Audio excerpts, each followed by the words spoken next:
there's nothing like a family and friends day in a black church. Man, I saw it, man. It looked like it was killer, dog. It was a special feeling. It was great. You know, I've heard this whole pack a pew concept. I've never done it. Definitely giving it a second look. You know? I wouldn't recommend it. No, I'm joking. It's cool. I mean, I joked and said this is what it must have been like back in the day when y'all were telling us how the church used to be full all the time, and you know everybody's hot. Right. And all these big cars parked up and down the street and everything, you know, them big 20-foot long Cadillac, the Villes. But on the other hand, it is such, first of all, if church was really like that all the time, and especially a church like Second and all of our churches, like, can we say fire hazard central? Oh, it's definitely a fire hazard. Because I mean, it's definitely a fire hazard. It is. And COVID, it is nothing but the mercy. It's not California. Listen, COVID. the COVID realities. I mean, packing this many people into a church just feels so odd these days. It's so funny that that's the thing we used to hope for, and now it's the thing that gives us anxiety. We're on, fellas. Welcome to Religiously Incorrect Podcast. It is Sunday night service time. Sunday night service brought to you by somebody. We brought to you by the African American Community Fund. You don't usually go in that quick. The African American Community Fund, established in 2020 at the Foundation for Appalachian Ohio, supports Black-led and Black-serving organizations. Excuse God, Lord. I guess I preached a little bit too much today. Right. Organizations throughout the 32 counties of Appalachian Ohio to elevate the quality of life and address disparities in African American communities. Check them out at www. It's getting worse and worse. AppalachianOhio.org. It's getting worse and worse every word I say. AACF. Get this man a water. My God. Get this man a water. Okay, first of all, I went to sleep right after church. I didn't know. I'm going to tell you what the problem is, Pastor Jeff. You need to start preaching from your diaphragm. You need to start preaching from your diaphragm. Thank you. All right, we got him a water. I feel like Michael Jackson over here. Got a light-skinned friend look like Michael Jackson. Got a dark-skinned friend look like Michael Jackson. Got a bald-headed friend sound like Michael Jackson. My goodness. I mean, it's yeah. We gotta be careful with these. Yeah, with our preaching voices. When we say put your preaching voice on it, you know, there are some ramifications and consequences behind putting your preaching voice on it. I always know it's going to be bad when I get out the pulpit, when, you know, at the end, when I jump out the pulpit and start walking the aisles, and my voice modulates. You know it's going to be a tough evening after that. Well, keep the volume up, Big Mike. But hey, y'all, welcome to Sunday night service. We're so glad you joined us. You already know what to do. Like, share, and tag somebody. Help us to build audience and spread the good word of Religiously Incorrect Podcast. The gospel of Religiously Incorrect. A hot summer day. We made it through. The air conditioning actually worked for the most part. I got up on Sunday, with Pack a Pew. We had super duper packed church service, and I got up and said, hey, this is one of those good old battles, the lifelong battle between black people and air conditioning, and black people are undefeated.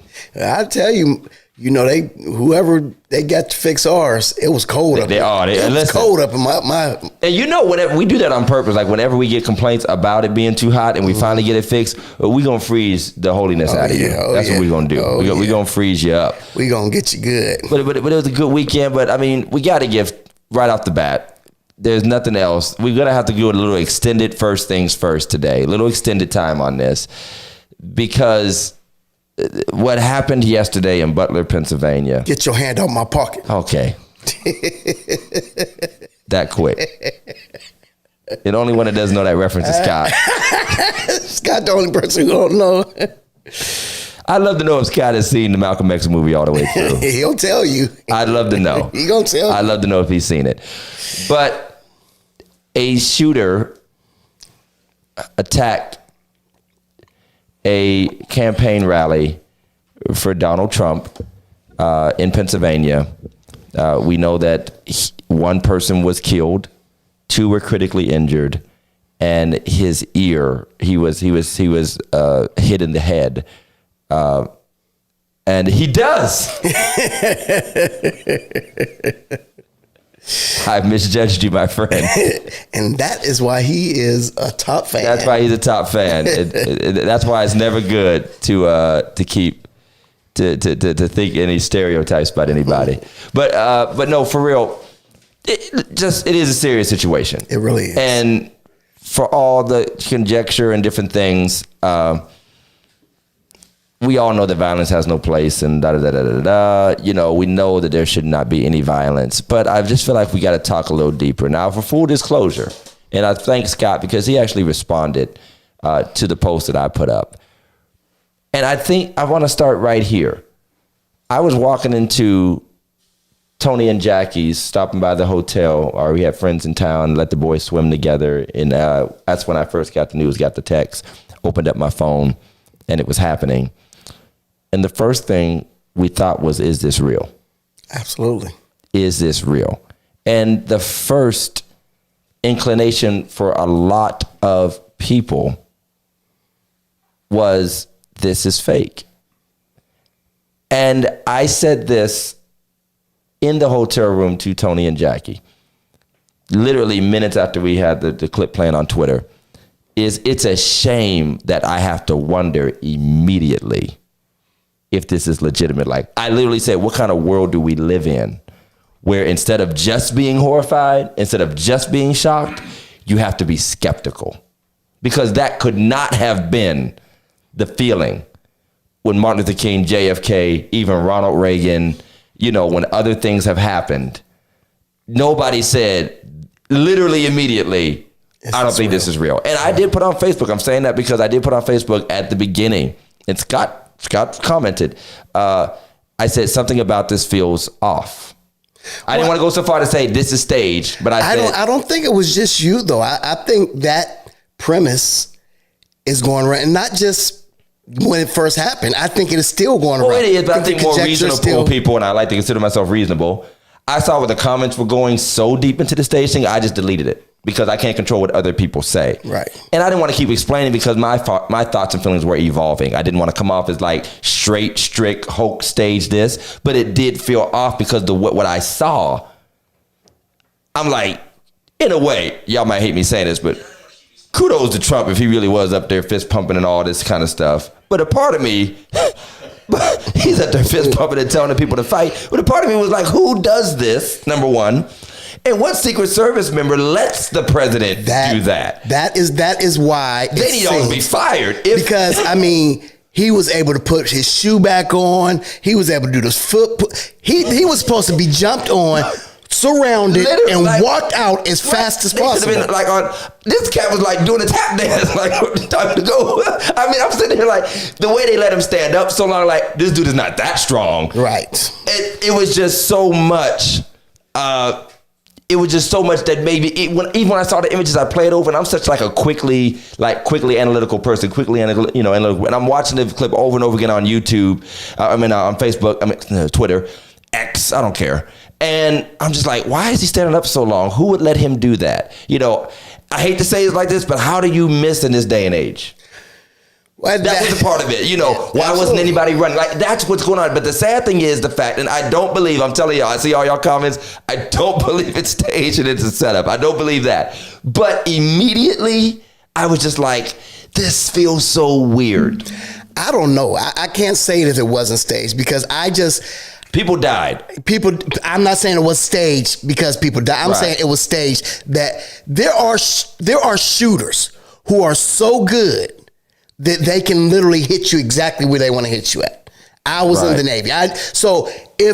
We're finding out this kid was a 20-year-old kid, so he probably wasn't that good. Okay, so I didn't find out. They announced it was a 20-year-old. Oh wow. Okay. 20-year-old. That I didn't know. Okay, so it wasn't a Marine or somebody who not that we know of. That good. I guess he could be a Marine, but we don't know. But he wasn't like an Army person. Okay. They probably would have reported that immediately if he was an Army person. But okay, see, I didn't know he was 20 years old. That's the oddness. That's the quick analytical. And I took my post down. First of all, it just wouldn't be beneficial. People can go in all different directions. Don't want to keep explaining myself, but I did cling to one thing before I did. And I think Brother Carroll, who watches us, I don't know if you're watching Brother Martin today, and he did say somebody died, yada, yada, yada.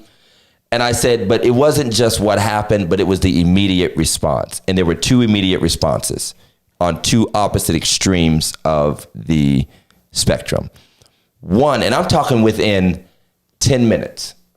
Within 10 to 15 minutes, because you know me, I'm a scroller. I'm scrolling, refreshing every 10, 15 minutes, seconds on Facebook and X. One was, this is staged and it's a setup. The other was, look at how strong Trump is. He's our hero. And they were instantly putting up the shots. And I know we live in a technology area where you have these crystal clear shots immediately because of media and instantly showing the fist pumping. It's like literally it felt like another campaign had started immediately within 5 minutes. Like they had the world's greatest campaign picture. And I'm like, that's what made me say, there's no way this is real. Where do you get such a great, he's just become a martyr who never died. Who didn't die. He's just become a martyr. Thank God, I would never, ever, ever, ever, ever. I don't care how much we disagree on policy and stuff. I'm not one of those people that Trump needs to be wiped off the face of the earth and that kind of stuff. I don't feel he should be president. I don't feel he's the devil. You know what I mean? The way we go. But what I'm saying is because of, and maybe that's the effect that social media and the fact that it feels like we created a climate where people were waiting for it. Absolutely. Now, here's the thing. Let me say it real quick while we're waiting for it. Go ahead. When Obama was running and president, we were fearing it. Yes. Okay? The MAGA crowd that supports Trump was almost like, wish a blank would. Like, we can't wait for it to happen so we can have, and I'm not saying something happened, but an attempt, whatever. It's like, but in the fire they came and the fuel they brought to it so immediately just felt like y'all don't even care about this dude as a man as much as you do the cause and what it represents and what it looks like for your, you know what I mean? Absolutely. Like they're almost so both sides are dehumanizing him. Some just claiming it's a setup and he's not, worth really caring about. And the other side just using him as sort of like a mascot for the cause. To push the agenda. And I'm saying to be so quick to put up these photos like, that's my president. Look at how strong he is. He won't back down to anybody. And I'm like, really? You don't even know if he's alive.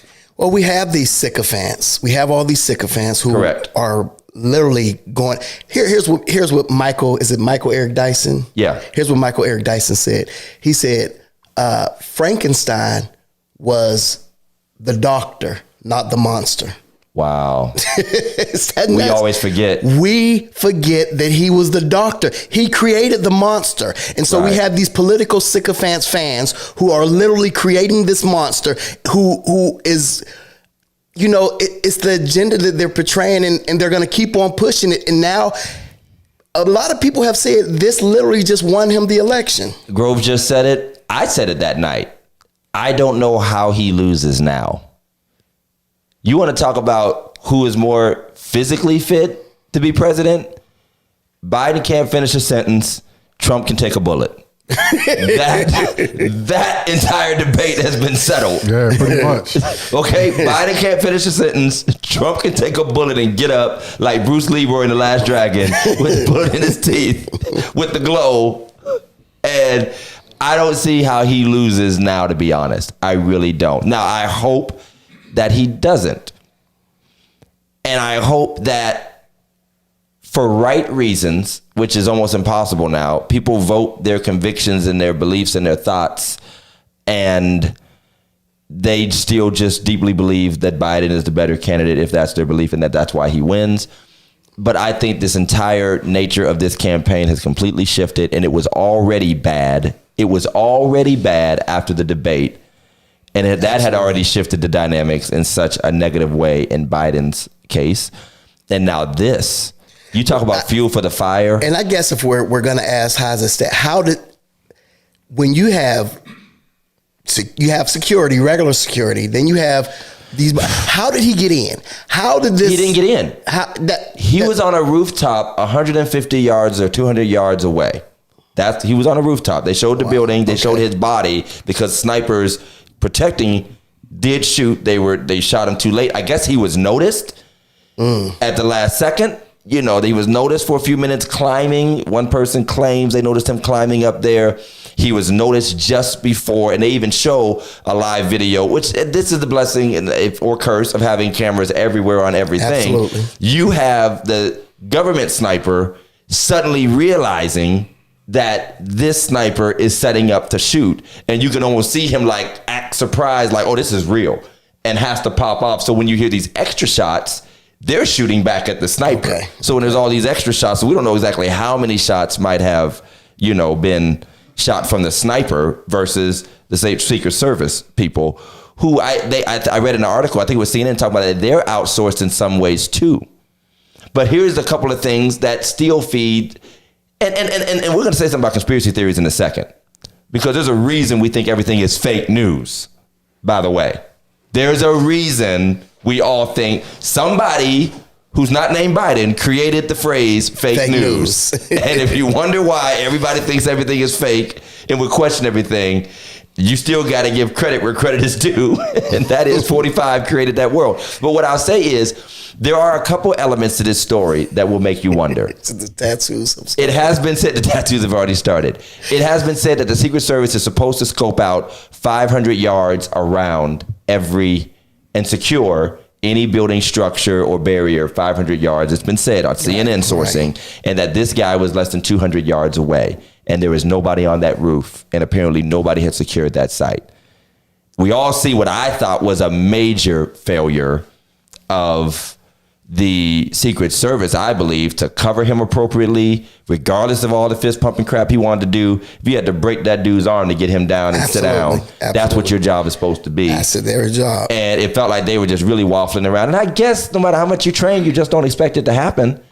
But there was just so much that makes you think it's a setup. And let me just add this to the conversation. Not staged, but maybe stooged. And you know what a stooge is. Tell me, I don't know. They claim that Lee Harvey Oswald was a stooge. In other words, he was put up to what he did. Right. They say James Earl Ray was a stooge. MAGA people have proved that they're willing to die for the MAGA cause. January 6th taught us that. So, Mr. Conspiracy Theorist to me would say, who's to say that a 20-year-old extreme MAGA person wasn't recruited to say, take one for the team and extend the Trump dynasty? And we all know that pardon power is the president's prerogative right. Now. It is, so if in fact he did, stooge. Well, they call it a stooge, like put him up to do it. If in fact he did stooge it. He was the stooge. You don't stooge it. It's not a verb. No, we gonna make it. We gonna make it right. We gonna make it right. If he stooged it, I love that word. Yep, they called him a patsy. Right. But I mean, he can say, if he gets back in the White House, it is my prerogative to pardon this guy. But this dude died. They killed him. Oh, they killed him already. Yeah, he's dead. So, but I'm saying, he didn't get pardoned. He dead. He gone. He said, I never seen someone take selfies during an assassination attempt. Thank you. The stuff that's going to come out is only going to make us question this even more. And by the way, go back to what we said about conspiracies. Did they kill him last night? I mean, they killed him when they killed him immediately. Immediately? Okay. They didn't chase him down. They didn't hunt him down. Nothing like that. A government sniper noticed him as soon as he was getting ready to shoot, and he got a few off before they started shooting back at him. When I watched the things last night, they said they didn't know who it was. They knew a little while later. They had images of his body on the roof. Wow. Dead next to his gun, and that he had climbed up there with a rifle. But what I'm saying is, we as a generation, especially if you're a Gen Xer and down, I'm an old millennial, young Gen Xer. I fall right in the middle, being an 82 baby and being raised old school. All the things that we have heard questioned about everything from JFK's assassination to MLK wasn't really killed by the gun. They smothered him in the hospital. Everything they teach us now. We really are wired to question everything. Yeah, really are. Trump coming along with the fake news and the wild, let's be honest, MAGA conspiracy theory about everything. I'm talking everything. If Biden talks too well in an interview, it's because he's drugged up.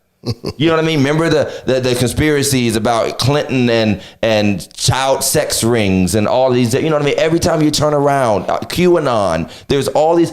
So on both sides of the spectrum, we are wired to be conspiracists. All of us are skeptical about everything fantastical. Nothing amazing or genuinely tragic can happen. From 9/11 to school shootings that they call false flag operations and actors and all of that stuff. Nothing can happen without a segment of people, as crazy as they are, claiming that it's fake. And here's the crazy thing. So Glenn, thank you. He was a registered Republican, and we'll get off of this, but they also said he donated at some point to like a progressive it was like political $15. campaign, like $15. Yeah. Todd said earlier, we had about 500 people in church. There's somebody on the line right now counting. Right. Trying to count it was the picture. Cardboard cutouts. It's AI. It wasn't no 500 people. He's on the Epstein list, right? But I'm just saying, for anybody who's upset, and let me say very clear to my Republican conservative friends, if you're upset that people are claiming this was staged and set up, think about all the conspiracies that you have shared in the past 10 years.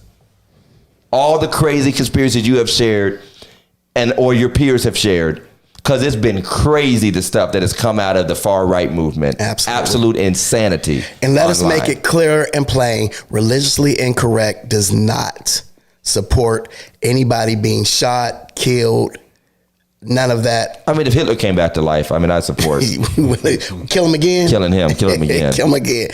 But we are not, happy that this happened. Not at all. So my fear is that if he gets in and he's president for the 4 years, my fear is that he won't leave and the people will back him staying a little longer. That's my fear.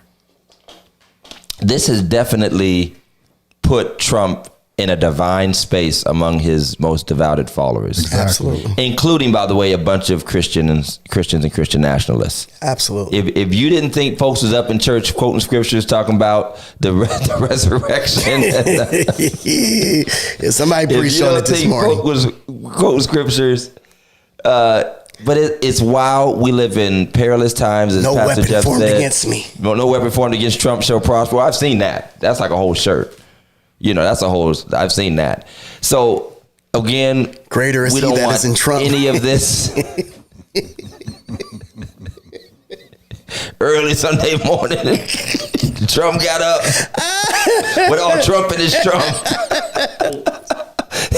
Let the church say Trump. But we're living in perilous times. And the crazy thing is, I don't know what the shock of the nation felt like. I'm a big history guy. I literally watch videos over and over again of people responding to things like the JFK assassination. I'll never forget the night Robert Kennedy had to announce to a crowd that Martin Luther King Jr. had been shot. Right. And then at a concert, a night later, James Brown had to get up and speak at a concert where they were going to riot out of the concert in Boston, I believe it was, and calm the riot. Of the angry, like he did the concert to try to calm the people and keep them off the streets. Wow. That's not this. This just seems to be a fuel to the same anger and division. There is no this is wild, this is crazy. There is one side ready to fight even more and take the country down. There's another side saying set up staged. And it is just disturbing to me that I believe we've crossed a bridge that we cannot come back from, where nothing can unite us. That's my fear. Nothing can unite us except a massive bomb being dropped on us from somebody else. And truth be told, knowing what we know now after 9/11, even if that would have happened, we'd still be finger pointing at each other instead of fighting together. Well, once again, I truly believe that there is, we talk about the Republican, there is no more Republican Party. There's the Trump Party. It's definitely a Trump party. There's the Trump Party. And definitely a Trump party. What he says is rule. Yeah. And so that's where we are. And I believe that this is part of, and if we want to talk about a setup, I believe it's part of a setup. And you're going to hear us. We're going to talk about it. I know everybody's been talking about it, but over the next couple of weeks, we're going to get into this Project 2025. We're going to get into it. We're going to talk about it. We're going to go. What page was this on? What page was this on? Project 2025.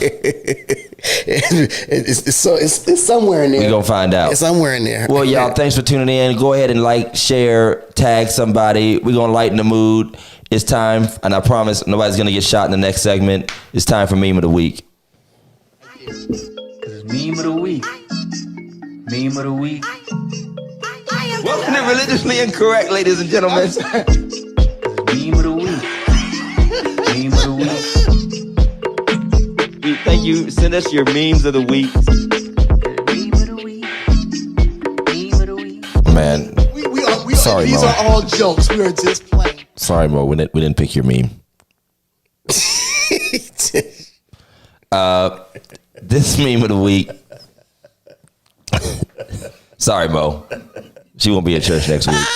This meme of the week was not. Mo, I'm picking yours next week. We put Mo's up. We'll put it on. It's been a busy week. It's been a stressful week, but this meme of the week is actually a classic that we selected some weeks ago. Sorry, Mo. I'm about to lose a member. And I think it got bumped for a better meme. But since the choir did such a good job at Second Baptist today, I'm going to devote this one to them. Go ahead and put it up. This is a picture meme. Everybody waiting on this. When the choir is done singing their A, B, and C selection, but you had to leave immediately after singing because you left them turkey wings baking in the oven. Now that's old school. Does anybody still turn the oven on before they go to church? Man, not if you don't want your house burned down. And what, you ain't watched Backdraft? I think it's crock pots now. It's crock pots and pressure cookers? Yeah. No pressure cooker. Well, they don't use ovens anymore. They use air fryers. Yeah. They use air fryers. Yeah, those cook a lot faster than those. I've seen people in choir robes in stores. Well, first of all, people used to wear their choir robes. But I thought you had to take your choir robe off and leave it at the church. Nah, Sister Betsy paid for that choir robe, and that's her choir robe. And you ain't gonna tell her when she can. Sister Betsy put her choir robe in a regular washer. Probably. Just threw it in the washer. Probably. Tried to iron that mug the next Sunday. Can you imagine trying to iron a whole choir robe? I've done it. Hey, Todd be in his office. I was trying to iron his preacher robe. I have a steamer. Thank you very much. I have a handheld steamer.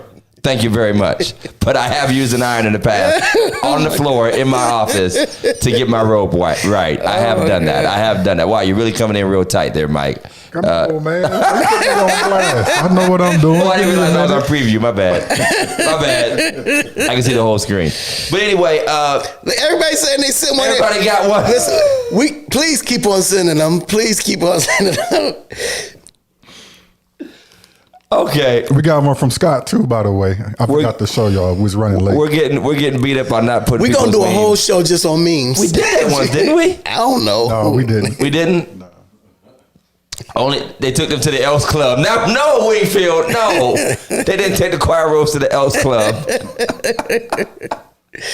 He said only the insurance fraud crowd leaves the oven on. Well, that would have been my grandma. Back in the day, they used to put a roast in the oven and go to church. That's how it used to be done. And then you had to leave if church went too long. Hey, I don't know if he can get in trouble for this or not. I really don't. My dad, talk about the insurance fraud. Oh, I can tell you about some insurance fraud. He literally put his TV in the back of his car, had his wife drive his car. He's in the U-Haul and ran into the back of the He ran into the back of the car? And so long, I'm pretty sure the statute of limitations is up, but he sure enough got paid from it. I can tell you about a church that hit a drum set in the closet and a copier and claimed insurance, claimed they got stolen. Oh, wow. It was the church I grew up in. Not the church. Not the church on them fraud. I know several churches that have done insurance fraud. Especially when all those ACs was getting stolen. Listen. Theirs wasn't even working. They just unscrewed that. Ain't never had AC before. Right. Somebody got us. Somebody got us. Shame do the Lord's house like this. It's a shame y'all do the Lord's house like this. Oh. All right. So our stupid jokes were funnier than a meme. But Jeff, you're supposed to take that to the grave. Yeah, he don't watch. He don't watch. All right, so we're gonna have to find Mo, Rosetta, and Marlon's meme and put them up. And Scott's too. And Scott, we gonna get all y'all memes. Oh man, we're gonna put them up. Here's just a meme of Trump. Well, y'all, Religiously Incorrect is brought to you by the Phillips Family Phillips Family of Businesses. Mike had one or two. Well, I don't care, man. I don't care. Mike said, I'll knock all this stuff over. Mike said, I'll knock all these lights over right now. Tear this studio up. Phillips Care Lawn Services, serving the Tri-County area. Been in business for well over a decade. Call them 330-219-7916. Before you know it, the leaves will be falling, but the grass is still growing. So why don't you go on ahead and get your lawns taken care of? They'll take good care of you, do an excellent job. And I know because they've done it for us. And while you're at it, check out Phillips Care Cleaning Service. They've done residential and commercial cleaning for years. Anything that can have to do with cleaning your house, carpet cleaning, floor cleaning, move in, move out, restoration, renovation work. They've even submitted a bid for the chapel. Who knows? Amen. Maybe they'll do a little work on the chapel. Call them 330-219-7916. People are going to start voting. The board is going to start voting no right on this podcast. Or check them out on Facebook at Phillips Care LLC. We are also brought to you by Action, the Alliance for Congregational Transformation, influencing our neighborhoods. And the time is upon us to check out the Action Charity Golf Tournament. $100 per golfer, lunch and dinner provided, prizes and games, sponsorship opportunities, support Action's mission. This golf outing will be happening Friday, September 6, 2024. Registration is at 9 a.m. Shotgun start at 10 a.m. 18 holes at the Old Avalon Golf Course. If you want to be a sponsor or you want to be on a team, check us out. Call us at Action, or you can call me directly at 330-766-8476. And we did finally get the right graphic up. Hey, real quick, this is what we're going to do.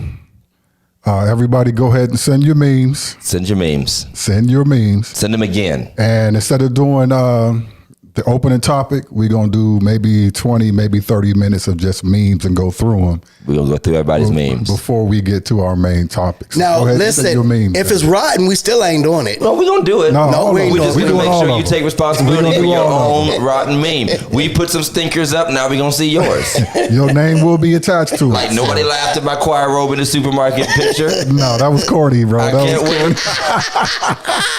That was corny. We should have used Mo's. Mo's was better than that. I got you, Mo. Well, Mo's wasn't ready to go. So apparently you didn't believe that much in Mo. We're trying to get in good graces with Mo, and we hope. Yeah, we'll do all y'all memes. That's like, happy birthday to all the January birthdays. Everybody. Can we sing happy birthday to all the Januaries? Happy meme to everybody. All right, y'all. So we decided to take a day, since it is Family and Friends Day at Second, and I know Pastor Jeff and Second in Steubenville is going to do something similar. Everybody has a Family and Friends Day. We wanted to circle back to a classic episode. You have to go way back in the archives to find this one. Way back. We looked a lot different 5 years ago. I was a little skinnier, just a little bit. One of our first episodes was called Members Only. Uh-huh. And if y'all old enough to remember Members Only jackets, which probably need to make a comeback. Didn't they make a comeback at one point? I don't know. They tried. I know. They probably will. What was some other jackets they used to have with the? They vintage now. You can find them in a vintage store. You can get them in a vintage store? Yeah, people still buy them every now and then. Was the Joker's Wilds jacket? I don't remember those. Yo, come on, man. Jeff, you're in a whole nother. Come on, man. You don't remember the leather jackets? That's something from the yo.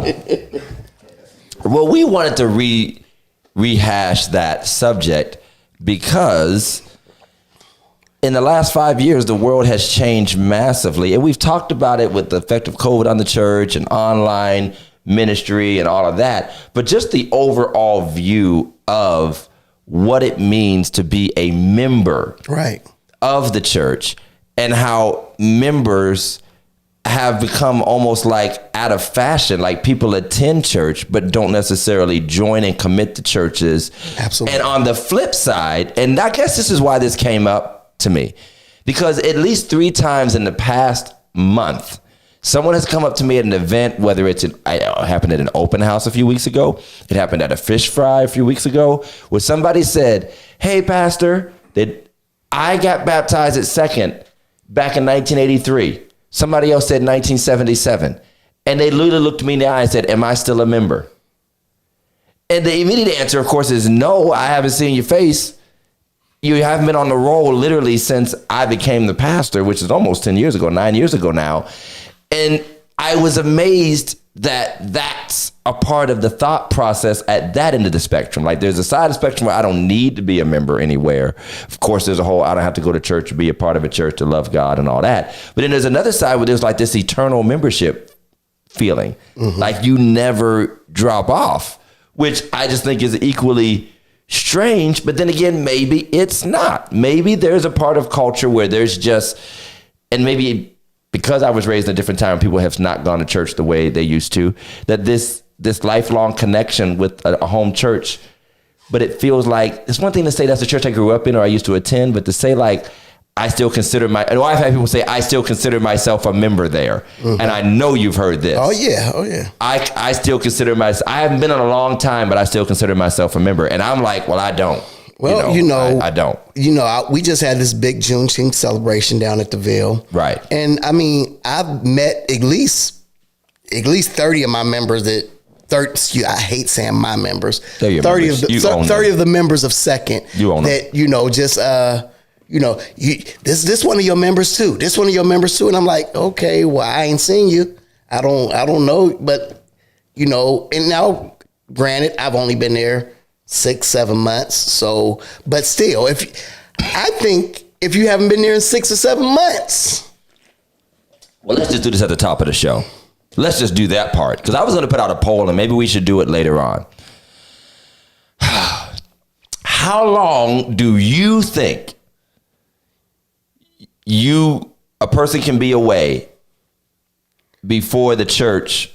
You said 6 or 7 months. Now let me put a caveat. I'm talking about removing membership, no longer a member. Right, but I'm saying that because I think we have to look at the today because just because they don't come to church don't mean they're not watching it. Because we have this online church now. Understood. Everybody's service is online. So you can say they ain't been to church in 6 months, but have they really watched it too? So people can say I've been watching, and most of them are lying. Right? They can be at home and have it on and eating eggs and bacon, and then turn it right back off as soon as they get a phone call. But I think the membership is directly tied to the idea of commitment and communal connections, and that has been completely lost since. How should I say it? Since we've become such an individualized culture.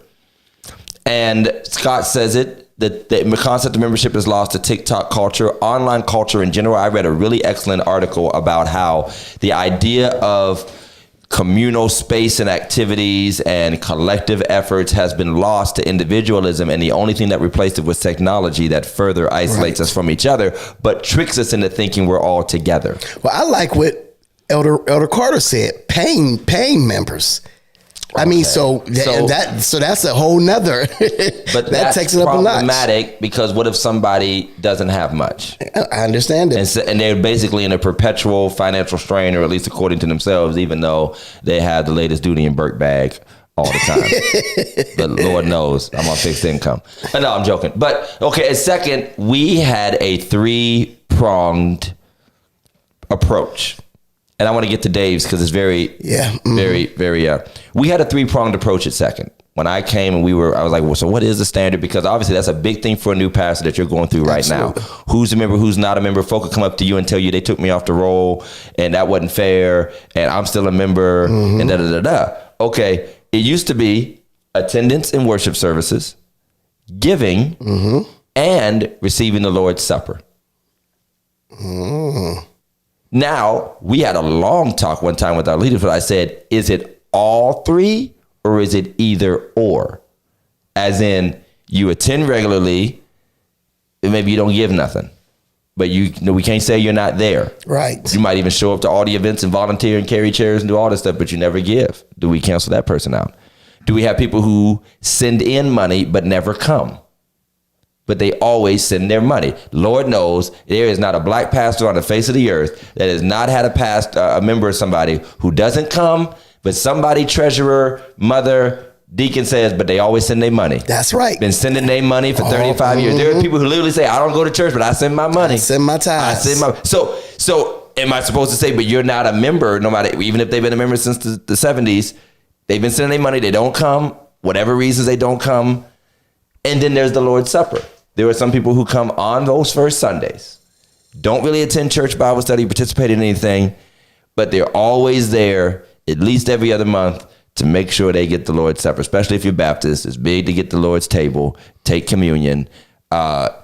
So that was a big debate. Is it either or is it all three? And then when do we review this? At what point do we look at this and say, you haven't done this in 90 days, 6 months, a year, and Pastor Holbrook said it, then you're notified. And usually here's what happens, and I don't know how it happens. I think it happens across culture, but in our black churches, Baptist churches especially, when you notify somebody, you're going to get a rebuttal. How you going to tell me? You know, that kind of thing.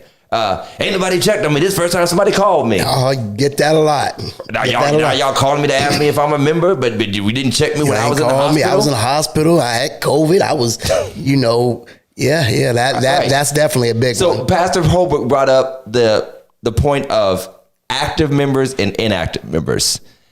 Active members and inactive members are the seventh circle of hell for me.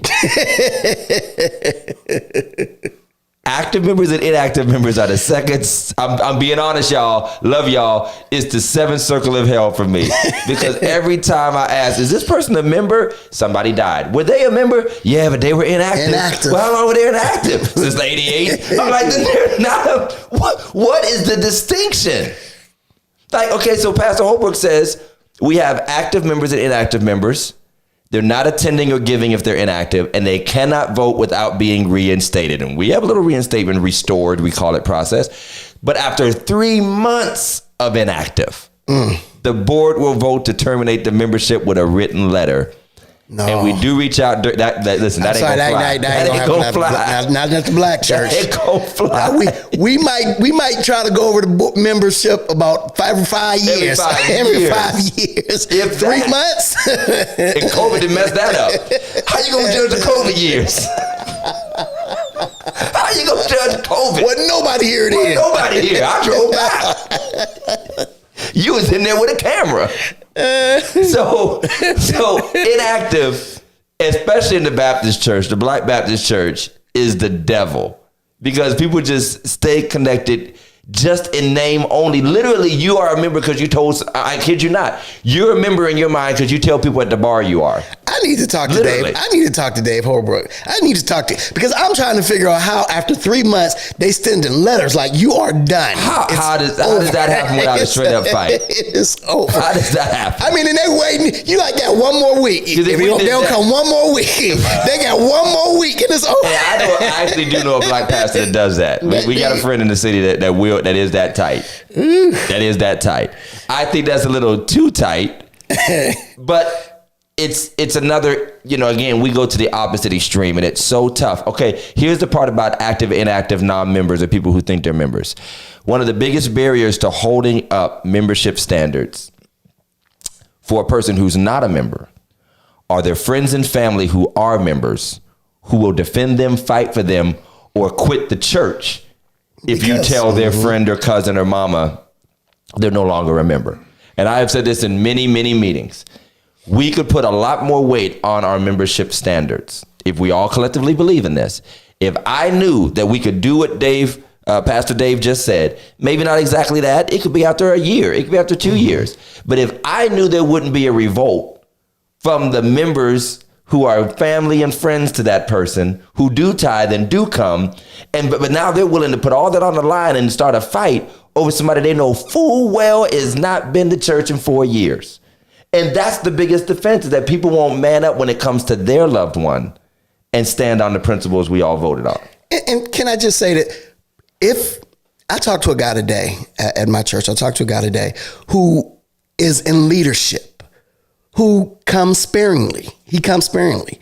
He's in leadership. And I sat down and I had to talk to him. I said, he's like, well, I know a lot of people be talking. I said, I'm gonna be honest, I have a problem with it. I have a problem with you only coming once a month, but then he went on to tell me he's on 7 days a week. I said, well, you need to text me. Let me know so that when people come up to me and say, this guy ain't here, I can say, what date? He texts me and say, I'm working this day. You can tell. We need to know that. Society is different. people sometimes have to work on Sundays now. It used to be a lot of guys didn't have to. It is very different. You know, it's different now. But you know, but since you are a member though of it, just like that job, and I hate to compare it to jobs or being a part of an organization or a club, you would then report your absences and regularly keep people abreast and stay involved to the best of your ability. Absolutely. There are a lot of people who really don't do any of that in the church. Like the church is not the place where you have to stay involved or engaged or still give or whatever. You could just say, I was busy the last 2 years. I had a lot going on in my life. Mm-hmm. And whatever that means. Or we do have that 6 month period or that year period, but they can point to that 1 week where they did show up within that time. And it was almost like the clock starts all over again, almost like getting points on your job or something, you know. Points come back after a year. Yeah, your points come back after a year. The legendary Miss Osborne is watching. We honored her today for 47 years of service to the church. And listen, I want to shout out Miss Osborne. Helped me, Sister Janice helped me navigate so many membership challenges in the church when I would look at that list and be like, who is this? Who is this? And she would tell me who the safe people were to call. You could take them off the roll. There was other folks she was like, nah, they'll cut you. Listen, Pastor, you want to live? You want to survive the next year? Don't take them off. Don't you send them a letter. You know, and so it's funny, Miss KK, I love you, Carolyn. There will be people who say the exact opposite about all of our churches. Nobody checks up on you. Or if we do check up, they get indignant. Mm-hmm. You know, so membership has changed in how people view being committed to something. But maybe, just maybe, what was seen as a commitment in the past really wasn't as strong a true spiritual commitment as we thought it was in the first place. It's more nostalgia. Yeah. And it's almost like these jokes, and it's not really a joke. But it's almost like these jokes people talk about, how come we don't have marriages like they used to and women used to cook, da-da-da-da-da. And they're like, they don't tell you about the time when the man comes home and punches a woman in the face and all that stuff. Like there's always a second side to things. And honestly, if you go back to when people claim that membership was strong, especially in our Black Baptist churches, when you go back to that time when the pews were filled and people were into all these rules and following, you also are going back to a time when there were a lot of disputes and fights and long church meetings and people falling out and craziness going on. The two kind of go together. And I think a lot of us new age pastors like, it ain't worth it. Yeah. A lot of people that hear them stories, and some of you lived through it, where there was a lot of difficult times. And a lot of it had to do with that. The money, the giving, the this, the that. You having 4-hour meetings and people falling out and telling each other off, pulling out guns in some cases on each other and fights in the parking lot. A lot of us are like, yeah, I might have this struggle with determining who's a member and who's not sometime, but I also don't have nasty, drawn out, bare knuckle fight church meetings either. Well, so I was like, I made a choice. I think, you know what I mean, to choose peace. I think the time that this issue comes up the most is when it's time to vote on something. Rose said, I'm zipping my lip. When it's time to vote on something. It's time to vote. When it's time to vote on something, and you know, because you know everybody wants to have a say. Everybody wants to have a pull, and then you know if it's something you really want, you'll pull that family member who ain't been there for a long time. Listen. Everybody will show up for this meeting. Don't let Grove tell the story. Sister Rose probably knows it too. Don't let Grove tell the story of people they've dragged into church meetings to vote. Yeah, I'm talking people in wheelchairs. They like, lift his head up. He votes yes. It was in his will. What? It was in his will. They're like, Brother Rob wrote yes. He's out of it. But we are in this constant struggle. And again, there is an expectation. We talked about it before. Well, why does membership even matter? Because there is an expectation that people often attach that comes in this famous phrase that you hear in the Baptist church all the times, rights and privileges. And everybody wants to take advantage of the rights and privileges of being a church member. My mama went here. Her funeral should be here. You guys should serve. And it's funny. Okay, I'm going to be real honest. I feel like outside of true heartfelt connection and wanting to be to a church, wanting to be connected to a church, everything that we call rights and privileges that people demand out of membership seems so petty to me. To me, as a man, not a pastor or a critical minister looking down on people. I'm talking as just a black man. I don't need 50 pieces of chicken when my uncle dies that bad that I need to fight my people to claim membership in a church that I really don't care about or love, just so I can make sure I get some green beans and chicken when they die. Because that's basically what this is. This is the right to have funerals and do different things, and I better get the benefit of a bulletin and the programs and the ushers and the choir and all this other stuff. I better have this preacher available to me to preach. I'm like, me personally, again, I'm removing myself even from being a pastor. Maybe it's because I am a pastor and I do it so much. It's just like whatever to me. Other folk act like this is doggone life insurance benefits. They act like there's literally, like they're equating that benefit to getting paid out from Allstate. Like, you're in good hands with Second Baptist and I'm going to get, that the full red carpet treatment, or I'm able to rent the building for my baby shower for my granddaughter and all this other stuff. But I mean, but on the other spectrum, on the other side of that, but on the other side of that, I think some of the rights and privileges are necessary. I think because what happens is, if you're not a member of a church, if you've not joined a church and then somebody passes away and you call that church, now you're upset because they said no because you're not a member. So, I think both ends of the spectrum or I was watching. But it's only because the expectations do exist. Absolutely. And across cultures in our white churches, very seldom do they have the same demand that I demand a church funeral. Black churches do way more when it comes to that expectation. Oh, yeah. If you are black and live within 3 miles of a church, you're entitled to a church funeral. I mean, that's just the way it goes. And then oftentimes, let's just be honest, it's only going, you having this whole church funeral for 20 people, and is it really? And I know that you want that, and I know you want, but it would have been better served. And honestly, at like Second Baptist home. is a big church, absolutely. And sometimes I'm like, it would be so much more intimate and meaningful if we were in a smaller space. And I know that church might have meaning to people, but I really do feel like some of that meaning is really attached in a way that they do not understand and really detect. The meaning is often attached to entitlement. Absolutely. And it's not heartfelt, meaning I'm so in love with my church, because to be honest, as a pastor, you don't feel the love for the church. You don't feel the love for me. You don't feel the love for the person who played for you or sang for you or cooked the food for you. You just feel like this is owed to me. And that's a huge feeling that we can detect. We can discern it. Can I be really, really, really honest? What? A lot of these churches that were constructed years and years ago, they're not conducive to even having funerals. You got to carry this body up 30,000 steps. Have you seen our stairs? I wasn't gonna say it, but I mean, there's no ramp. It's like, dude, just take this thing our down there. Between Second and Grace AME, two of the most historic churches in Warren, beautiful churches in Warren. How did y'all do this for 60 years? I've been saying this for 9 years. How have y'all not lost bodies down these stairs? How have there not been YouTube moments? And funny, today's super PAC, like I said, practically fire hazard, don't tell nobody. And I'm like, if y'all don't see the need for a lobby after this, I don't know whatever, will, because, different interests and, helping us get out. But we're not conducive to it. But I mean, that was the way. But also, again, black folk are used to being packed in tightly. Right up until COVID and things kind of falling off in the church, it was just assumed you was all going to be hot together and try to do that. So great question, Scott. Is a church funeral and a free church funeral the same thing? Come on, Sister Rose. Absolutely not. So there are people who can get a church funeral, but you're going to pay for the food, the programs. We're going to give you a list of, hey, the musician, this is what we normally pay them. This is what you have to give them. The soloist now. Soloists be giving you a whole contract to sing Precious Lord.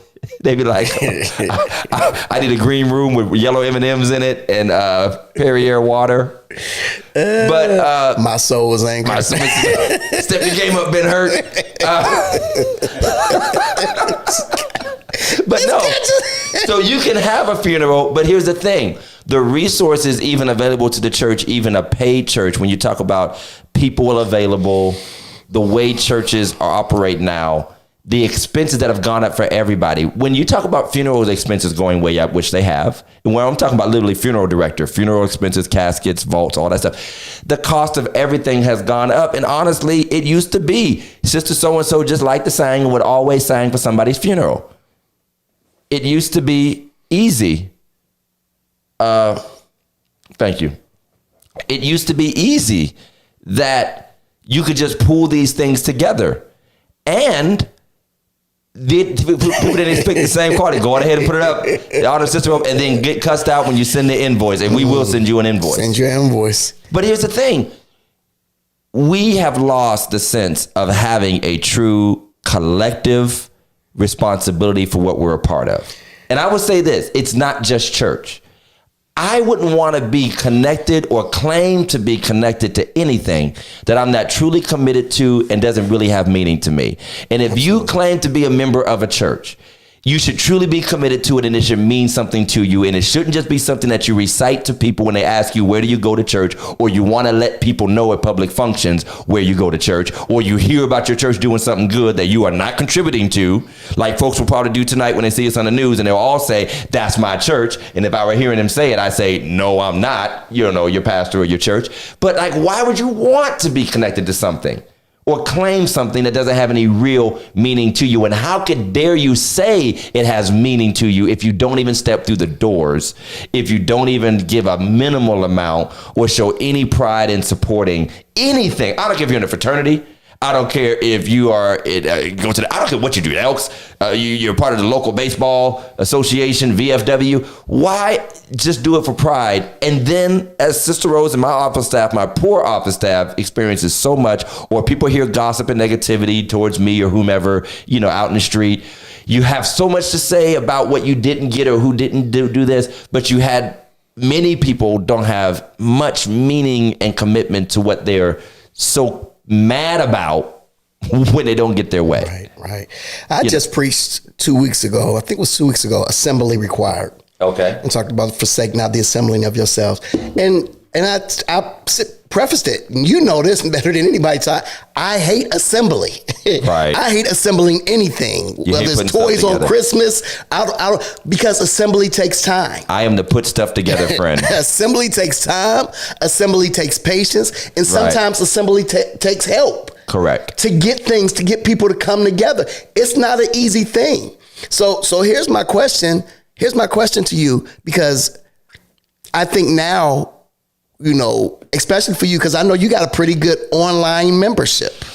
Yes. And so, coming into second, they have quite a few online members that I'm just now starting to know about. Right. So how do you deal with the online members? Do they get the same rights and privileges as everybody else? Because you might have somebody over in Beirut. And that's a no. It's a negative. It's a negative. But I know what you're going with this. Well, most church rights and privileges were developed out of a community church where you were going to church physically, and the rights and privileges were almost always attached to physical benefits. Use of the church for a funeral or wedding. I could use the fellowship hall for a family event or something like that. Lord help me with borrowing or basically stealing tables and chairs out of the church fellowship hall. And y'all know y'all got some tables and chairs. Y'all know good and well y'all got Second Baptist tables and chairs. We're going to start sending you invoices for those. We're going to start sending you invoices for the tables and chairs. We done bought all new tables and chairs. You still got the wooden ones with the name on it. Stencil on the back. That you borrowed because you had a family reunion and never brought back. Okay, so online members, I make clear that if you join online and you are giving, and they do give and they're members, they cannot have the same physical. I cannot promise that we're going to fly you home unless you really desire it to have your funeral, because that's what it basically comes down to now. It's basically funerals. Mm-hmm. Ain't nobody getting married no more. Right. So that whole part, I'd be lucky to do 1 or 2 weddings a year. So it used to be, we got all these families, got all these kids getting grown, and when my child and grandchild, that was a big part of it. Now it's become literally all funerals. Yeah. Because we're not having weddings. All the babies are out of wedlock, so we're ashamed to do baby showers in the church. To be honest, then we have some of the weddings that you don't want to do. This is weddings, yeah. We don't want. We're gonna have a whole political rally about that. Well, the 600-pound 10-foot wooden table. Oh my God! By the way, tables is heavy. These kids got it so easy with these little plastic tables from Walmart. White tables. If y'all had to have these slave-built tables that we had, listen, just putting your hand on it. That was torture. her. You didn't cut your whole finger off. 3 people to a table. And the ones we never sent back to rental corral. They still got the rental place. Okay, so online members know. Now, I heard a pastor suggest in a church, if you had a really good member that was really tithing, and he said if he got a call. She said, Joyce, her wedding could be there. People have joy because we have one of the prettier churches. Hey, it's happened. Plenty of people have had their weddings. They ain't members anyway. But anyway, one preacher said he had a member who gave so much, was online and all of that he flew down when she passed, flew down and did her funeral. Wow. At a funeral home. Now, I have other people suggest, which I thought was ridiculous and I would not do. They were like, well, if you have a really good member, then call a friend in another city and ask them to do the funeral for you. I wouldn't want that put on me. To call a friend in another city? I wouldn't want that put on me, and I hate to say it like this, but if you got all the financial benefit, if this person was tied to $2,000 a month to you, and now you just want me to do you a solid. Right, you're going to give them $100. Right. You're just going to do me a solid. I mean, break me off a piece, bro. I mean, this person blessed you. But there's a flip side to the online membership, and this goes back to the inactives who say they're watching online. And we have a lot of people who've moved away. Right. Younger people who no longer have to come with their parents and live on their own or live somewhere else now. And it's often said to me, so-and-so lives, states away or whatever, but they're always watching online. Now, here's my expectation for that. I think that if you are truly an online viewer, and we know who our online viewers are because we can see them. Right. But if you're a member of the church, you come out of the old school and you're inactive or you're not present anymore and you're claiming to watch online, you didn't join online, you joined in person. And now you're claiming to watch online. I should see some sign that you are online. I just believe that if you are a person who joins, you should make your presence known online. Well, I do. Here's my problem with that. There's a problem with that. I'm just going, no, here's my problem with that. Because, I don't know if y'all still do it, but many of our African-American churches, their covenant reads as such. Once I leave this church, listen, I promise. But they're not claiming to leave, though. That's the thing. They're saying I didn't leave. They're saying I'm still watching online. They're saying I'm still, I'm out of town, but when I come back to town, they're not saying they're leaving. I understand they're saying that, but they also recited this covenant once a month. I get it. So you should find some place. But leaving means that you officially made a notification if you do it right, and you did find another church home. And I have asked, especially when we've had younger people who are now well into their 20s and 30s now, and when they do come home, every once in a while, I don't always do it, but sometimes I'm like, hey, so where you going to church? Where you at? Where you going to church down in Texas? Where you going to church down in Virginia? Where you going to church in Cleveland? I don't really gonna know what y'all still my church. And I'm kind of like, again, especially if you're younger, especially if you're like 50 and under, I expect if you claim continued membership in the church after you're away, however many months, years, or whatever you've been away, and you still consider yourself a member, I expect you, because you have the capacity to, show some sign at least every other week. Hey, y'all. Hey, Pastor Todd. Good to see y'all. And we know good and well the phone going to ring. You're going to turn it off, get busy. You're not going to, just like anybody else, doesn't watch a full service. But I think it would be fair, just like a person pops up every once in a while, personally, in person, you should, besides giving from where you are, you should show that you are a part. Jump online on a Wednesday. And the thing to me is, because online is a convenience and you don't have to get up and get dressed and drive nowhere, the least you could do, the bare minimum, is that you just tap in. Scott said, I never watch online and I skipped away. A lot of people do, actually. But is that unfair, though? Is that unfair to expect? It's not unfair. People who have joined physically. If you joined physically or grew up in the church and now you're away and you still claim membership, or you don't come, or your work schedule, this, that, and the other, and you claim you watch online. I'll shout out one of our sisters that joined a few years ago. We grew up together at Agape. Brandy joined a few years ago, and she'll go through seasons where she has to work a lot of Sundays. Monday, I'm seeing comments on our lives that she's watching it. Yeah.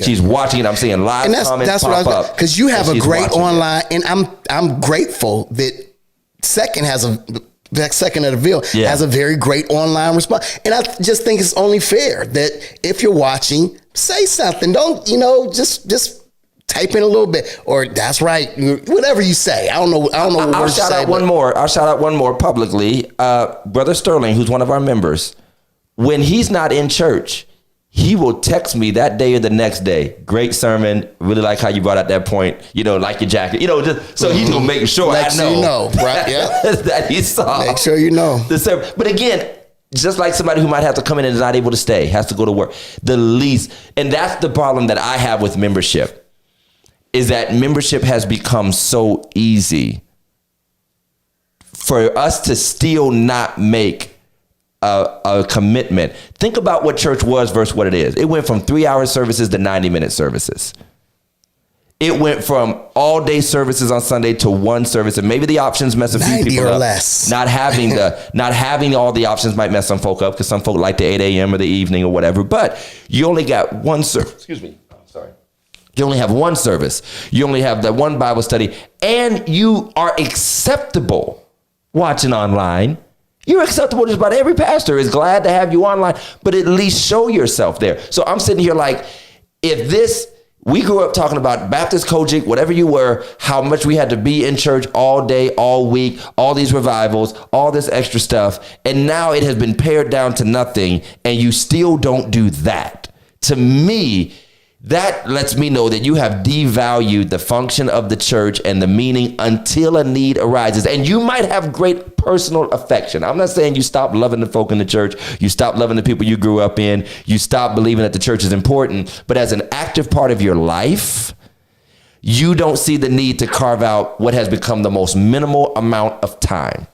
Extremely minimal. The most minimal amount of time. And like Scott said, even if you do skip the worship set, and you just watch the 30 minutes or 35 minutes of preaching, and you even come in and out because of life's busyness wherever you are. 45 minutes if you taught. It was 35. Right. Thank you very much. Elias tried to check me today.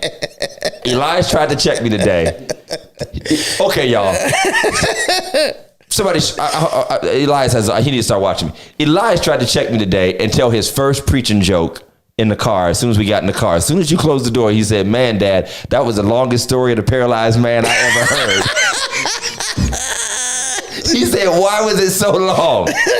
I said, "Elias, I don't really think I preached it any longer than I normally do." So I pulled out my phone and I checked the timeline, and I started that sermon at about 1 hour and 12 minutes into the service, and I was done at 1 hour and 47 minutes into the sermon, literally almost exactly 35 minutes when I came down from my hoop and started the altar call, which is what I consider the sermon to be. I don't care how long I talk before and after. The sermon is when I take a text and stop hooping. That's the sermon. No, that's what you consider. No, everybody else is looking for the before and the after. The beginning are my remarks. Listen, I have not been to this dude's church in over 10 years. And you already know. But I promise you, he got a sermon after the sermon. there's remarks. That's not the sermon. Those are remarks. Then there's the sermon.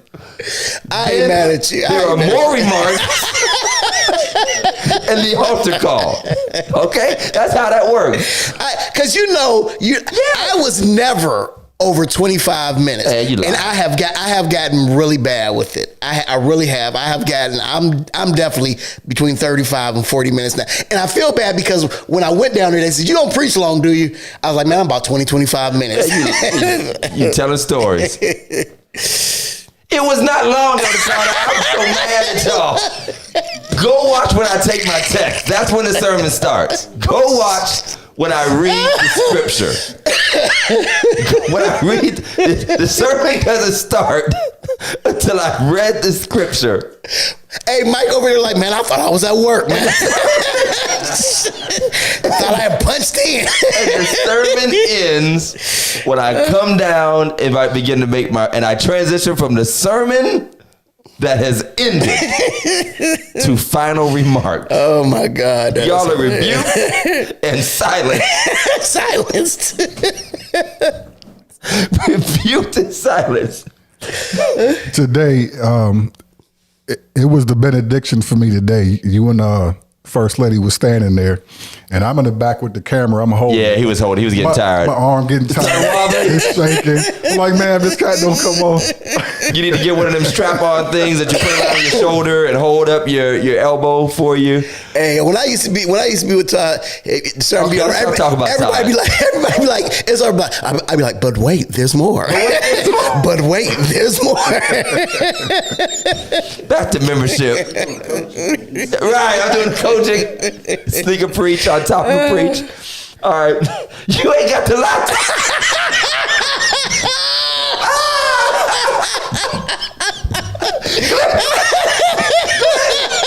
Y'all ain't loyal. Y'all ain't loyal. Glenn said he had to take a walk. Glenn said his arm fell asleep. Glenn's leg was in the chair like this. Glenn said I wasn't praising God. I was stretching. Oh my Glenn God. said I wasn't praising God. I was cramping up. Oh man. 10 minutes later, I'm done. 10 minutes later, I'm done. This is funny. At one of the church we visited, organist asked me, "Is he done?" I said, "Not yet." Y'all do know I was raised in holiness, right? Y'all gonna make Todd preach a 10-minute sermon next week. No, He gonna drop the mic. You can make me preach a 2-hour sermon. He gonna do that Jamal Harrison Bryan. I am the man. Click. I am the man. And walk out. I'm gonna bring Hearns back out. Oh Lord, don't do it. His ass, is he done? See, right here. I thought it was earthquake and war in the kennel. Mike was getting tired, y'all. He ain't used to them full 2-hour services. Okay, back to these funky members. No, but is there? Okay, I will say this: we have seen a market increase in membership. At Second, younger people joining, but obviously the rules have changed, but I'm not so sure they have. You always have your committed people who are there every week, and then you have people who join the church who feel the need to join the church, and we're wrapping up on this, but they're really only going to come once or twice a month. Let me ask you this real quick before we wrap up. Okay. Because we have obviously seen a membership increase. We're getting quite a few new members coming in. My question is, what do you do? I mean, because it's not just join. I mean, do they have to go through classes? Are you making them go through the classes? Yeah, it's mandatory. It's mandatory. It's mandatory to go through new members classes, whether you are coming in as you're a Christian already and you're just joining, or you're going to be baptized.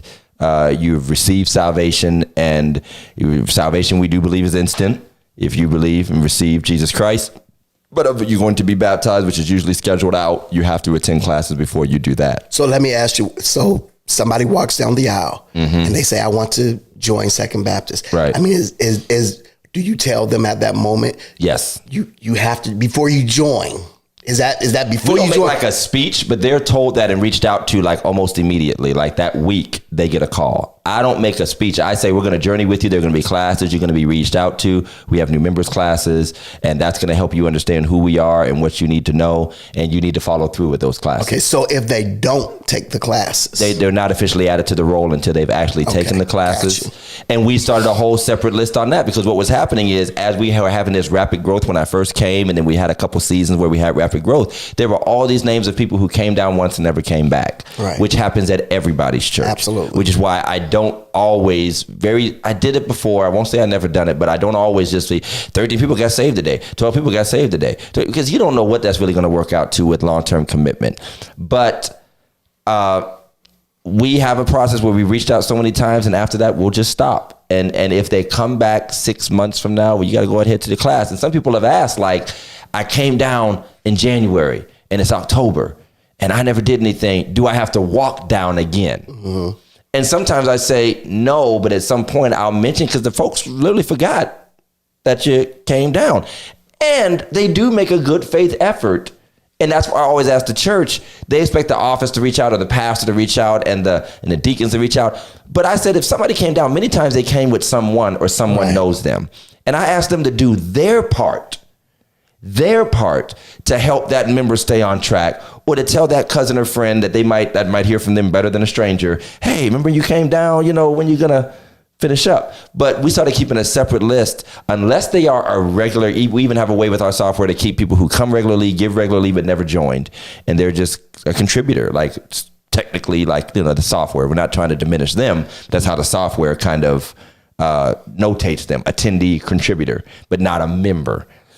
So it makes it tough because then what do you do if you have this super committed attendee contributor who is more committed than most of your members and then something happens to them? Or they have a need like anybody else would. They're not a member. Are they entitled to benevolence? They're not a member if their loved one dies, will we host a funeral? But that's why it's important to make it official so we take those distinctions So away. is it, let me just say, I have had somebody join and, said, we have these classes. Well, it's hard. It's already extremely hard for me to get myself, my 4 and 5 kids up to just get to 11 o'clock service. Now you want me to come Sunday school hours to do this. We make accommodations. When can you come through the week? We have Zoom options now. Again, we have so many options now. We've done Zoom with some people. Obviously, our online members, you said, vote them off the island. Right. Right. You are the weakest link. So our team does a phenomenal job. The Robinsons, Deacon Flanagan, we've got some others that are joining in with our new members team. They do a phenomenal job. Our salvation class teacher, Sister Liz, Mother Liz Johnson. I mean, she will meet with you on a Tuesday night at 7 o'clock in the church foyer if she has to. She'll meet you at Mocha House if she has to, because she does a salvation class, and that's most important. And she's like, absolutely. I'll teach salvation to you anywhere. I'll meet you at Taco Bell. And I love that and so when I hear members, and I've had it one time, matter of fact, we had an incident where somebody did call one of the members and said, ain't nobody ever called me, and didn't know that people, office staff and others had been reaching out. And for whatever reason, they did not respond. So a lot of churches do try very hard to accommodate so many life situations that exist now. And that's why, again, I feel like membership should mean something. I said something last week in the service, and it was a bit of a rebuke, a little bit of a preacher fuss, so to speak. And that was that we as members have to be careful that we don't perpetuate and even encourage people to not be committed to the church because those people are committed to us. Meaning that we're their church friend. Absolutely. We're the one that they can call for a prayer. Might even be doing private Bible studies together. Might even be sending that morning, encouragement, be there for them when they're going through and giving advice. But they're a member of the same church you are. But at some point, you should be saying, our friendship is wonderful. Our relationship is great. I'm glad you look up to me. I'm glad that I'm a mentor to you. You look, as a whatever, big brother, big sister, mama, father, whatever. But at some point, hey, sis, you ain't been to church, and God calls us to be in church. And I wouldn't be a good friend and a good mama and a good daddy and a good uncle or whatever you say I am to you if I didn't tell you that you can't just keep living your church experience vicariously through me. Mm-hmm. And I will come, but I don't like the pastor, and I will come, but this person offended me. And then we make them feel comfortable staying in that state because at least they're getting good relationship from us personally. Right. And I think we have to be very careful because, again, everybody's looking for their own personal hero. And if we give them one, they won't see the necessity of fighting through the challenges of what it means to be a part of the community. And I feel like we have to help buffer each other up and sharpen each other and even give that personal rebuke. Yeah, they may have offended you. Maybe you didn't like that you didn't get called. Maybe you went through a hard season. But if you're going to claim commitment, and sometimes some of you who are that connector need to be careful that they're not just using you. Oh, absolutely. And you're taking pride in being looked after. And I think that's what a lot of people want to do. A lot of people want to do that. And I think, they want to be seen as the one who can look after others. I've always said it, and I'll say it right now, that, just because you birth somebody, they should have been conceived by the Holy Ghost. Wow. And I think oftentimes we take the credit for the birthing and we want them to stay connected to it. And they give us credit for their salvation. And Absolutely. We're the ones that Absolutely. have to stop it. And that's why the church is so important. I think that's not spoken of enough. The church is so important as a body so that no one person gets the glory. As long as the blind man was begging, he was cool. As long as he was begging, once he got his sight, they said it was problems. It was a problem. There was a problem. Because you're no longer need dependent me anymore. Yep. Scott asked a great question, and this is very true. Do you have Sunday school and Bible study only members? Actually, yes. When I first joined the church, I saw the strangest thing in the world. We'd be walking in the church at 10, 11 a.m., and the people that came to Sunday school would be walking out. And at first I was like, maybe they got to go to work. They were like, nah, they retired. So I was like, am I that bad of a preacher? But there are some people who really prefer teaching over the singing and the preaching. Absolutely. And they would rather, and honestly, I believe we should do all things together. But I actually respect people who prefer teaching to a degree, because we all know that there are so many people that just want the hype of a service, but don't want to learn anything. So it's almost refreshing that there are people. But then there's a danger where people are just sort of custom making the church for themselves and not taking the whole package. That's pain. I had that at my last ministry. I had quite a few of those at the last ministry that I was at. And I'm very happy that, right now, those who come to Sunday school stay for the service, and those who, come on Tuesday night Bible study are always there. But there will always be people. It's always happened like this in every church. There's been folk that come from the music, shout, roll on the floor and everything. And as soon as the preacher gets up to preach, they put their finger up and grab their purse and walk out. There's always been people who... And we see you. We see you. We see you. We see you. Ain't but 13 people here anyway. We see you. Then there's people that always slip in at the last song, like clockwork. And now you can really do it when we're online, because you can watch. I actually did it at a service a few weeks ago. I'm like, oh, they still singing. I ain't going over there yet. Roslyn, I know you watching Roslyn. I know you watching Ross. And if the preacher usually gets up at 11:45, they're there at 11:42, and they only want the sermon. Then there's some people who really like Bible study, but this Bible study Sunday school thing is in particular because sometimes those can be sometimes little groups that can turn into little cliques. That I only like being around this certain group of people who come to Bible study. I only like hearing and being taught by a certain person, and I don't want to be a part of the whole body of Christ. And that to me is problematic, because we are all a part of the body, and all your parts ain't perfect either, and all of our parts ain't perfect either. So we strive at this together. I just want to kind of finish on this, and that is the idea of how do we hold people accountable? And I've asked a lot of people, how do we hold people accountable in a fair way? And what kind of systems do you have to have in place now? It's almost like with the technology we have, and I've discussed it and we haven't implemented it, but we do have the power technically to have this like text, robocall, send out a form letter to what Dave Holbrook was talking about earlier. And that is like literally, we know this person hasn't been here. You click a button. Because one thing I did run into when I did address the inactive member situation is that some people could rightfully claim that they had never been contacted by the church, that they've been away this long, even though they know full well they hadn't been away. Where did the timeline start? How do you know I haven't been here? You missed me when I did come. You didn't notice that I was, whatever. So I said we have to do like a fresh start and at least give everybody a chance. And from here on out, if we don't see you in 6 months or a year, you'll get a letter. Well, at my job, you have a point system, and you get 14 points. So you got 2 points at Second Baptist this week. At six points, they give you a letter that says you have 6 points. Wow. At 12 points, they give you a letter. So you have 12 points. It means, you might want to slow your roll. Right. You know what I mean? Because if you get to that 14 or 15, whatever it is, they walking you out the door. You know what I mean? So, but as far as checks and balances, I think, one of the things, and I'm not sure I would do this, but I know of people who have literally stopped their Bible study online because people were taking advantage of the Bible study online and wasn't coming. And that, so I don't know if I would go that far as to stop it, but I think teaching on the importance of being there. I know that I'm going to in the fall, when I come back to teaching, I'm going to that. Funny, because I actually I found an old teaching I did about 6 years ago, and I literally went line by line through the church covenant, because we used to recite it in church, which we don't do anymore.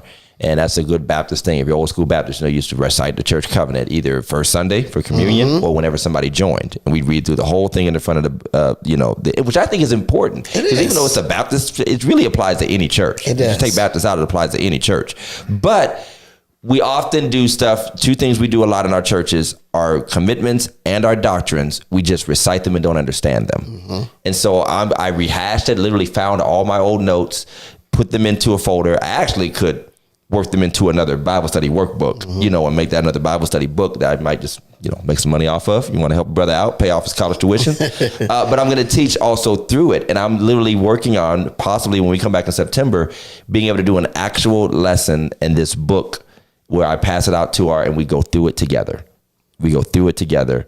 And every week you're getting a new one to add to your binder. And you get the whole thing when you're done. And if you'd like to give old boy offering, I'd appreciate it. I don't know how to do it appropriately because I want to publish it, but I guess if you remember the church, you get it for free.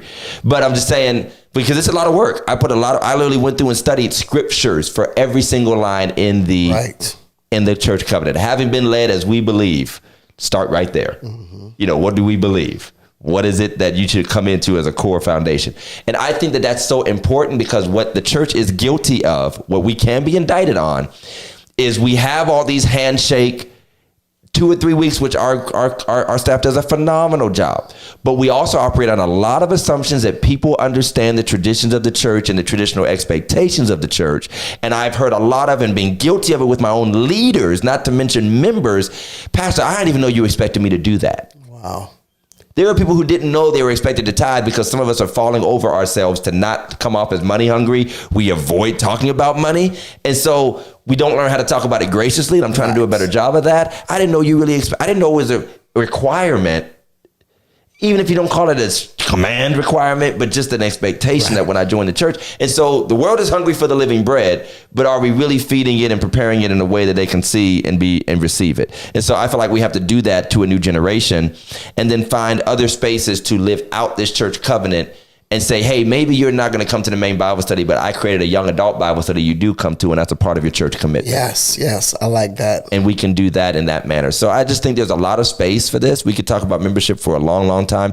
I still believe in church membership. I do not believe in people who float around as free agents. I do not believe in people who think they're too advanced for the church. I do not believe in people who say, as long as I love God and I'm serving the kingdom, I don't need to be a part of anybody's church, because you never say that when you need a building. And you never say that when you want people to step up. And I feel it's an insult, and you're almost pimping the church for your own use when you do say, all them folk I didn't need, the ushers, the deacons, the trustees, the ministers, the singers, all those folk that were a part of this collective group that are there for each other week in and week out. Now I need you for me when something's happening in my life. And to me, that's a disrespect to the church, because we were all together all this time for each other. And I'm going to say it, and just, I don't care who don't like it, because I'm going to say it in this honor. Most people who believe like that, most people who say they don't, have tried to have a church and have failed. Bruh. And probably start one right now in their house. They would love to start one right now. I have a question. Certainly. So you remember at one church, what are the rules on visiting other churches? Is there so many times you can do it, or you can't do it? How does that work out? For me, I said it today. I know some of you came and visited from another church. God bless you. I make sure to be very honorable.